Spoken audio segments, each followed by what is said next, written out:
So, picture the scenario. You've spent years lusting after a certain small, lightweight, low-volume, handmade British sports car, something that every magazine tells you has the best handling in the world and delivers a driving experience you'll never forget. And now the day has come. You're finally going to be able to drive one. Maybe you've been saving for years and you've finally bought one yourself. Perhaps a friend has let you borrow one for the weekend. Maybe you've rented one. Maybe you're going to do a track day on one. But there's a small problem. The big pie eating contest is coming up at the end of the month, and you've spent the last year training hard, and you're now at full fighting weight. And this car has a reputation for not being very easy to get into for anyone. Will you be able to do it? So I present to you my 10,000 subscriber special, the Fat Guy's Guide to Getting In and Out of a Lotus Elise.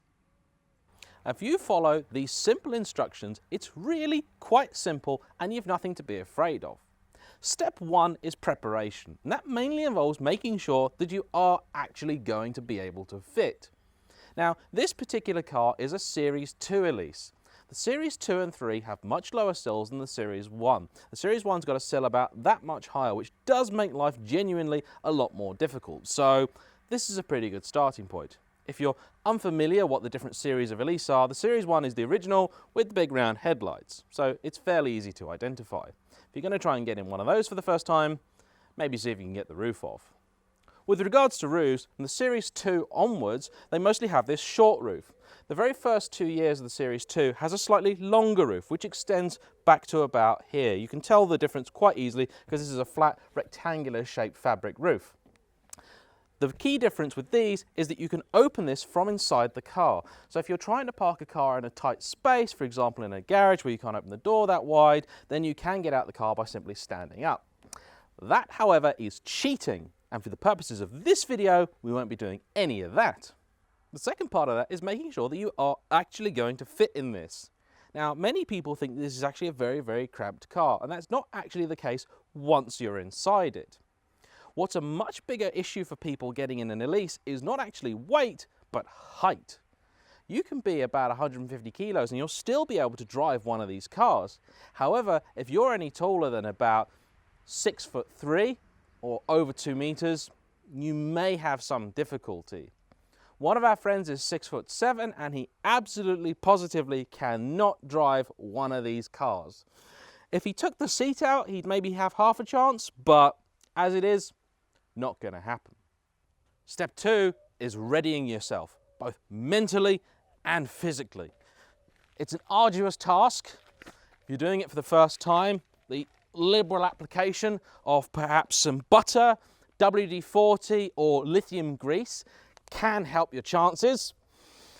Take anything big and bulky out of your pockets. I'm currently wearing a radio mic pack, which is going to have to stay in here, but genuinely it can actually be a bit awkward if you've got a very large wallet. So any guys with loads of money, put it in the boot. Step 3 is getting in. This is actually very simple. There's one key thing you need to remember. Do not try and do it neatly, elegantly or tidily.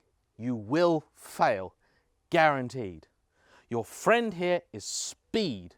Do it as fast as you can and it won't look pretty, but you may at least look like you know what you're doing and that you've done it before.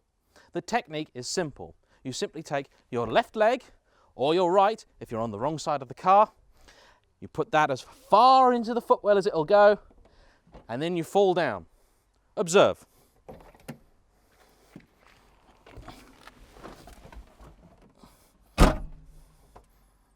There. Now, let's see that again in slow motion.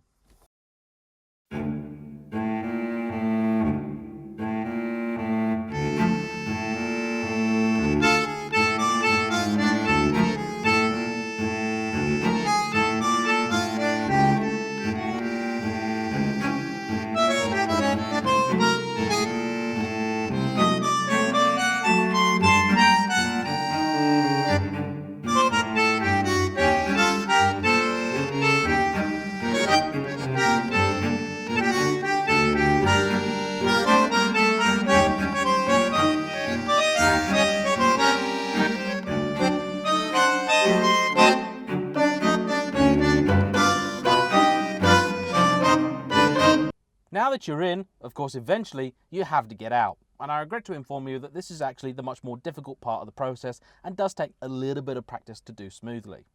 The one thing that you must remember is that you shouldn't brace yourself against the A-pillar here.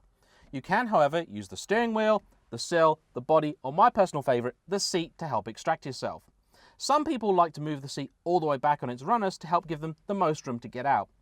I personally prefer to leave it where it is because otherwise I hate myself when I get back in the car and I can never quite find that really nice driving position that I liked the day before. Getting out is simply the reverse of entry. Open the door, get your right leg out, and then pretend you are the last bit of toothpaste in the tube.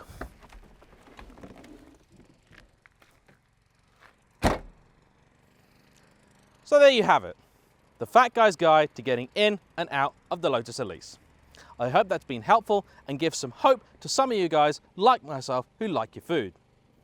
Thank you for watching. Thank you very much to my 10,000 subscribers, and I hope to see you all very soon. Bye-bye.